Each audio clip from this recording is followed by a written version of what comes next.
नमस्कार, बहुत स्वागत है आप सबका। मैं पुनीत पाठक हूं और आप देख रहे हैं मुद्दा गरम है।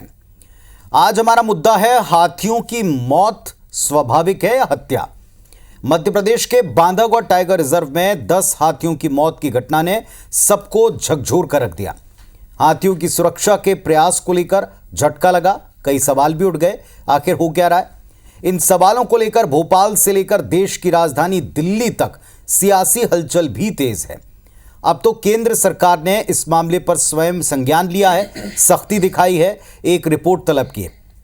सियासी बयानबाजी में जो कुछ भी हो रहा है ये तो आपके सामने है, लेकिन इन सब के बीच में गंभीर बात यह है कि पीएमओ प्रधानमंत्री के ऑफिस ने मध्य प्रदेश सरकार से हाथियों की मौत मामले पर एक रिपोर्ट तलब की है। फिलहाल मौत के कारण क्या है स्पष्ट नहीं है, लेकिन हाथियों की मौत पर केंद्र के दखल से सूबे में खलबली जरूर मच गई। हाथियों की मौत की अलग अलग वजह सामने आई हैं। जानकार इसको लेकर एक मत है नहीं कि क्या वजह हो सकती है। हाथियों के पोस्टमार्टम रिपोर्ट और लैब रिपोर्ट आने का भी इंतजार है कि जब ये रिपोर्ट्स आएंगी तब हम किसी कंक्लूजन पर पहुंच पाएंगे। आपको बता दें कि हाथियों की मौत पर पीएमओ के दखल के बाद राज्य सरकार ने भी एक्शन मोड दर्शाया है। घटना की जांच के लिए एक नहीं 3 कमेटियां बनाई हैं। इनमें state tiger strike force, wild life crime control bureau और एक एसआईटी, यानी 3 स्तर के ऊपर इसकी जांच हो रही। प्रदेश के वन मंत्री रामनिवास रावत ने 5 सदस्यों की एसआईटी का गठन किया है, जो इस घटना के हर पहलू की जांच करेंगे। दूसरी तरफ विपक्ष का खुला आरोप है कि हाथी मरे नहीं हैं, मारे गए हैं, उनको जहर दिया गया। सरकार हाथियों के लिए सिर्फ बजट पास करती है और उस बजट में भारी भ्रष्टाचार है, इसके भी आरोप विपक्ष के।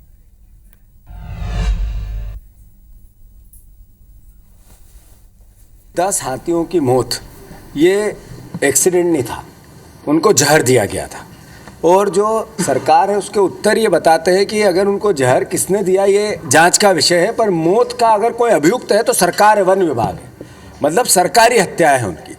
और ये पता चली वो मौत है हाथियों की। इसके अलावा भी मौत होती रहती है जो पता नहीं चलती है। ये वन्य जीवों को लेकर ये सरकार सिर्फ बजट पास करती है और उसका करप्शन करती है। जानकारी मिली कि रिजोर्ट के जो मालिक है ये लोग नहीं चाहते थे कि वहाँ पे हाथी रहे। और रही कोदू कुटकी खाने से मौत होती तो वहाँ आदिवासियों के गाय बैल बकरी है वो भी खाते, वो भी मरते, सिर्फ हाथी क्यों मरे? और पिछले 4 साल से वो लोग रह रहे, तो फॉरेस्ट विभाग क्या कर रहा था? फॉरेस्ट विभाग ने क्यों नहीं देखा? अलग अलग वजह गिनाई गई हैं। किसी ने कहा जहर दिया गया, किसी ने कहा कि जो कोदो कुटकी खाया उसकी वजह से मौत हो गई, किसी ने कहा कि रिजॉर्ट की तरफ से साजिश रची गई। अब इस पर रिपोर्ट मांगी है, लेकिन फिलहाल पोस्टमार्टम रिपोर्ट का इंतजार है। पीसीसी चीफ और नेता प्रतिपक्ष के इन गंभीर आरोपों पर भारतीय जनता पार्टी की तरफ से भी जवाब आया। प्रदेश अध्यक्ष वीडी शर्मा ने पलटवार किया। इसके पीछे जो भी कारण है सामने आएंगे, दावा किया। कहा जांच जारी है, ये कांग्रेस नहीं बीजेपी की सरकार है जिसके वक्त कोई अपराधी बचेगा नहीं, ये दावा है। इंसिडेंट्स कोई घटना होती है दुर्भाग्यजनक है। मुख्यमंत्री जी की सक्रियता के लिए मैं उन्हें बधाई देता हूं। 1 सेकंड के अंदर जिम्मेदार लोगों पर कार्रवाई हो गई और उनके ऊपर टास्क फोर्स बना करके तत्काल एक्शन करते हुए इसके पीछे क्या है उस पर सरकार जा रही है। तो सत्ता पक्ष का दावा है कि 1 सेकंड की भी देर नहीं हुई। विपक्ष कहता है कि इसके पीछे साजिश है, केवल बजट आता है और उसकी बंदर बांट हो जाती है। ढंग से अगर कोई काम होता तो साजिश का पता कब का लग जाता। हमारे साथ में एक पैनल है, मुद्दा गरम है। इस मुद्दा गरम है में इस वक्त जितने भी तर्क चल रहे हैं, जितने भी तथ्य सामने आए, इन सब के हर पहलू पर बातचीत का प्रयास करेंगे। राम पांडे साहब हैं, कांग्रेस पार्टी के तेज तर्रार और तर्कशील नेता, स्वागत करते हैं उनका। डॉक्टर दुर्गेश केसवानी जी हैं, भारतीय जनता पार्टी के एक तर्कशील और लगनशील नेता हैं। और साथ में नितिन सिंघवी साहब मेरे साथ स्टूडियो में हैं, वाइल्ड लाइफ एक्सपर्ट हैं, एक्टिविस्ट हैं और वर्षों का तजुर्बा रखते हैं। कोई पॉलिटिकल बयान लें इसके पहले सिंघवी साहब आप ही से पूछता हूं, देश भर में मध्य प्रदेश देश के दिल में 10 हाथियों की मौत गंभीर विषय है। हमने कई बार हाथियों पर, छत्तीसगढ़ में कॉरिडोर पर, अनेक विषयों पर बातचीत की। ये 10 हाथियों की मौत को लेकर जितने कारण चल रहे हैं, आपको क्या बात सच लगती? देखिएगा, कारणों का खुलासा तो बड़े रिपोर्ट्स और सब जांच रिपोर्ट आने के बाद में ही होगा। पर इसमें अब कोदो मेरे को ऐसा लगता है कि कुछ इसको पॉलिटिकल एंगल दिया जा रहा है। मैं आपका ध्यान आकर्षित करना चाहूँगा कि 1934 में एक हमारे यहाँ पर बायोडाइवर्सिटी हेरिटेज लाइब्रेरी है, Bombay natural history society famous है, उसकी है ये।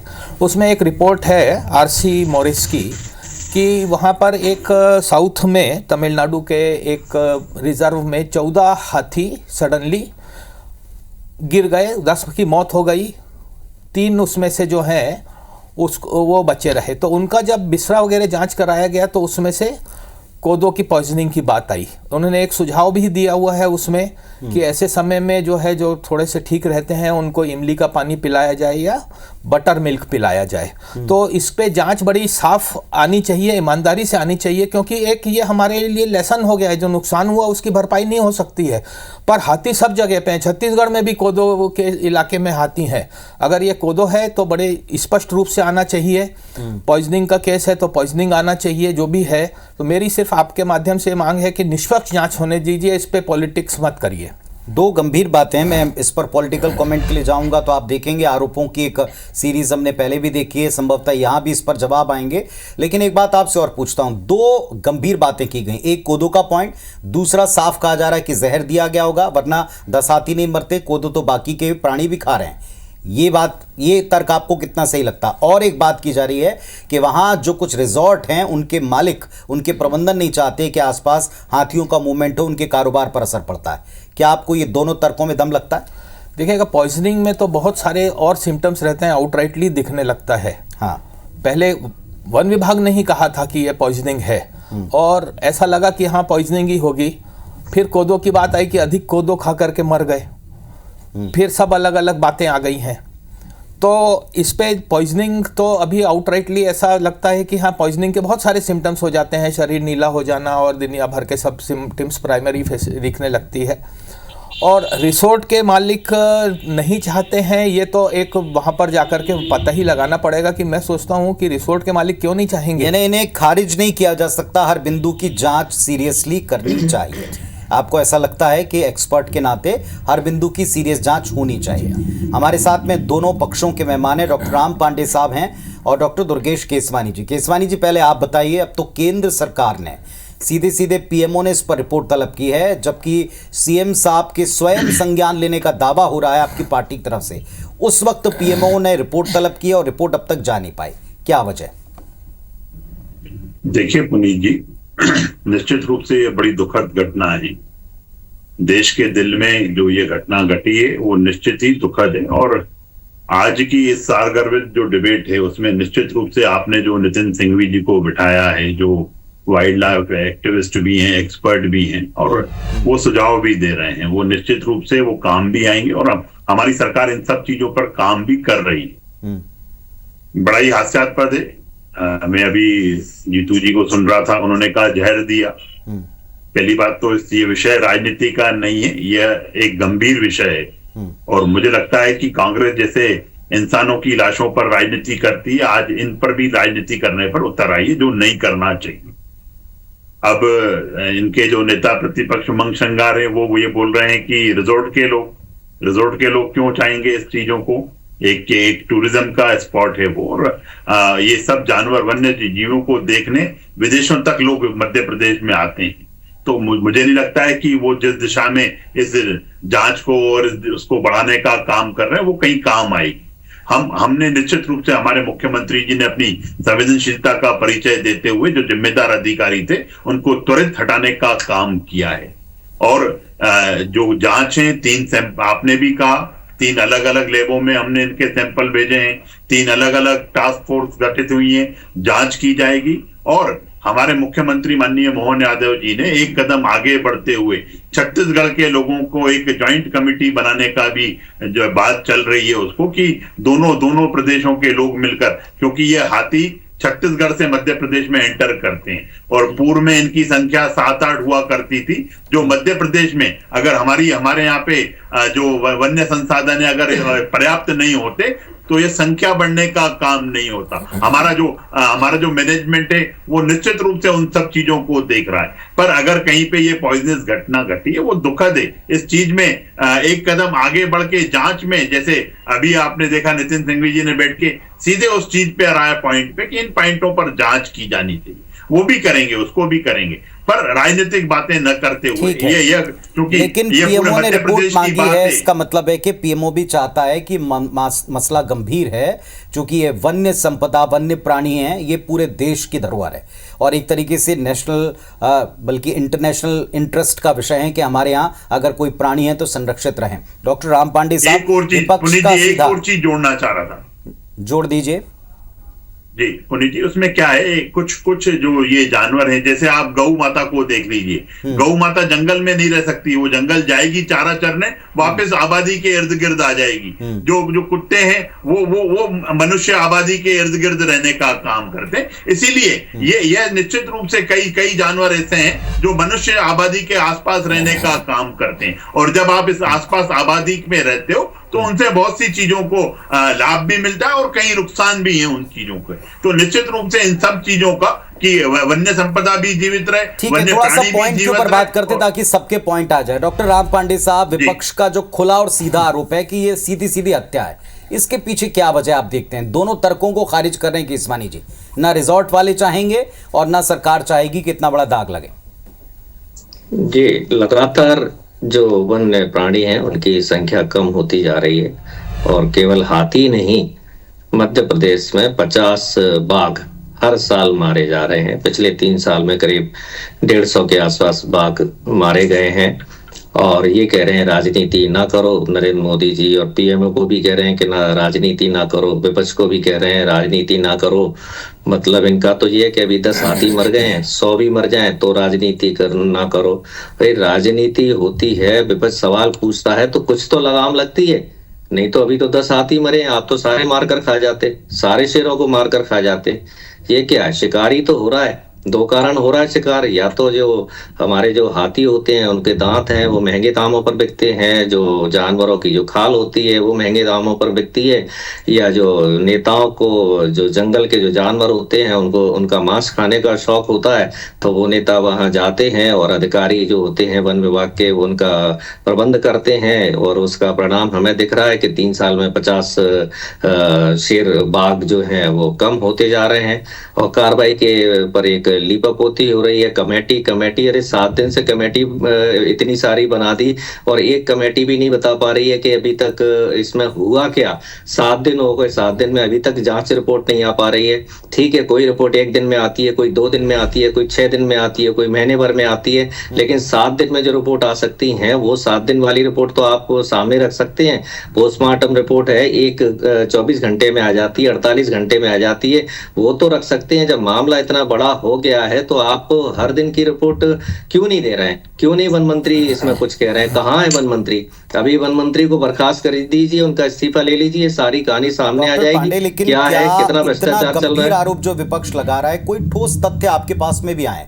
क्योंकि ऐसे लग रहा है कि जैसे सारी जानकारी विपक्ष के पास में है। इस पर आपकी चिंता और आपका गुस्सा दोनों एकदम जायज है, एकदम करेक्ट है, लेकिन कोई तथ्य भी हैं या एक जेनरिक जो पिछले तजुर्बे हैं उनके आधार पर हम ये गंभीर आरोप लगा रहे हैं?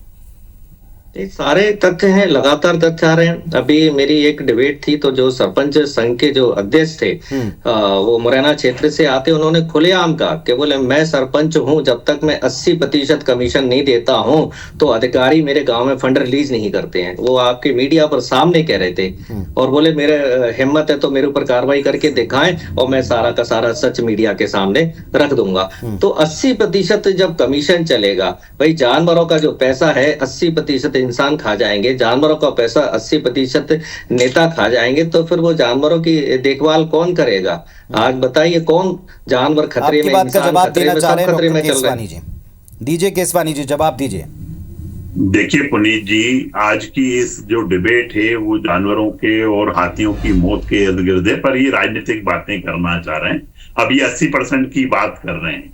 ये राहुल गांधी की पार्टी के नेता हैं, मुंह की जमा खर्ची कर रहे हैं। क्यों नहीं अदालत जा रहे हैं? क्यों नहीं कोई दरवाजा खटखटा रहे हैं? कोई एविडेंस लेके खड़े हो जाएं, कोई साक्ष्य प्रस्तुत करें। कहीं कोई इनको अगर कोई इनके पास तथ्य हैं उनको लेकर आए, ये नहीं, ये मुंह की जमा खर्ची चैनलों पे बैठकर करते रहेंगे, इनके अलावा कुछ नहीं है। आरोप इनके निराधार हैं। अभी इन्होंने कहा कि हाथी को मारकर खा गए, शेर को मारकर खा गए। अरे कौन हाथी मारकर खा गया? हाथियों की मृत्यु हुई है वहां पे, फूड पॉइजनिंग जो प्रारंभिक जो आई है वो कोडों में फंगस होने के कारण ये सब चीजें दिख रही है। अगर जो भी है जांच के हर पहलू को हमें इनके आरोपों की न तो इनकी चिंता है न इससे हम विचलित होने वाले हैं। नितिन सिंघवी जी ने जो बातें कही हैं निश्चित रूप से वो एक वाइल्ड लाइफ एक्सपर्ट हैं, उनको मालूम है कि वाइल्ड लाइफ से कैसे कैसे उनकी जो अप्स एंड डाउन्स हैं क्या अच्छा एक सवाल का जवाब मैं जरूर डॉक्टर पांडे से चाहूंगा। एक बात जब आपके प्रदेश अध्यक्ष ने कही कि इस मामले में कर क्या रहे हैं, लीपापोती कर रहे हैं, तो जवाब आपको ये दिया कि देखिए साहब हमने फौरन कार्रवाइयां की हैं, जिम्मेदारों को हटा दिया है, जांच प्रभावित नहीं होगी, जांच के लिए 3 कमेटियां बना दी हैं और हटा दिया है। चूंकि डिफरेंट कारण समझ में आ रहे हैं इसीलिए हर स्तर पर जांच हो रही। इससे विपक्ष सहमत है या इसमें भी आपको लीपापोती नजर आ रही?